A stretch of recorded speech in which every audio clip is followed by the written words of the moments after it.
Has anyone ever said something bad about you? Did it make you want to fight them? Or say something bad about them in return? They're being mean. Shouldn't you be mean back? After all, they are your enemy.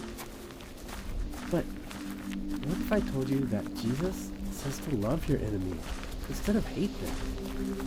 In fact, Jesus does more than just say love your enemy. He actually loves his enemies. Do you remember the story of Jesus and his disciples eating the last meal together? Well, once they finished the meal, they set off for a nearby garden. Here, Jesus begins to pray. But the disciples are tired from their meal, so they fall asleep. The sun sets and its light disappears.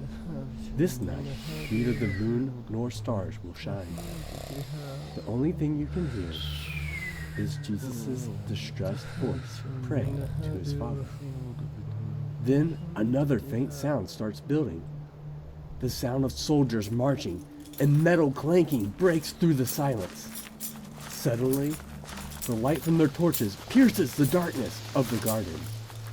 These men do not come to listen to Jesus' teaching or seek his wisdom. Instead, they come to arrest him.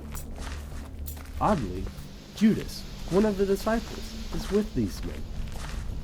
He comes to betray Jesus and hand him over to be arrested.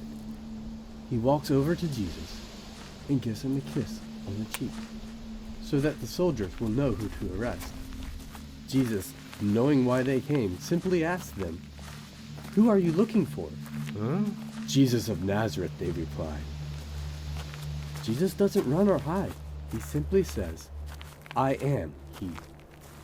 Then he steps forward, accepting his arrest.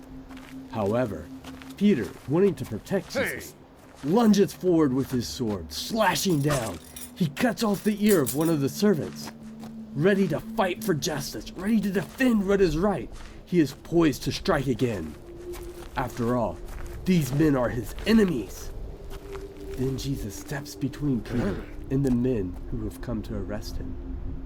Instead of fighting, Jesus shows love.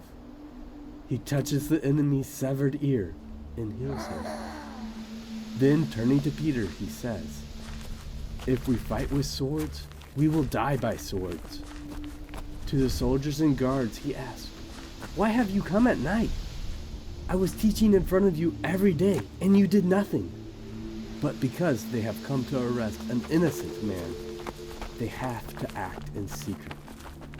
Seeing Jesus submit to his arrest and unwilling to fight, all the disciples flee. As the soldiers march away with Jesus in chains, once again the garden is quiet. In the garden, Jesus gave up his rights. Even though he is innocent, and he has the power to knock his enemy over again and again, and his friends were even willing to defend him. However, Jesus chose to love his enemy instead of fight them.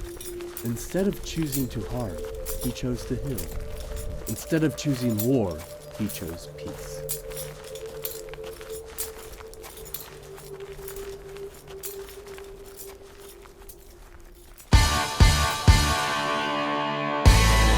Thank you for watching.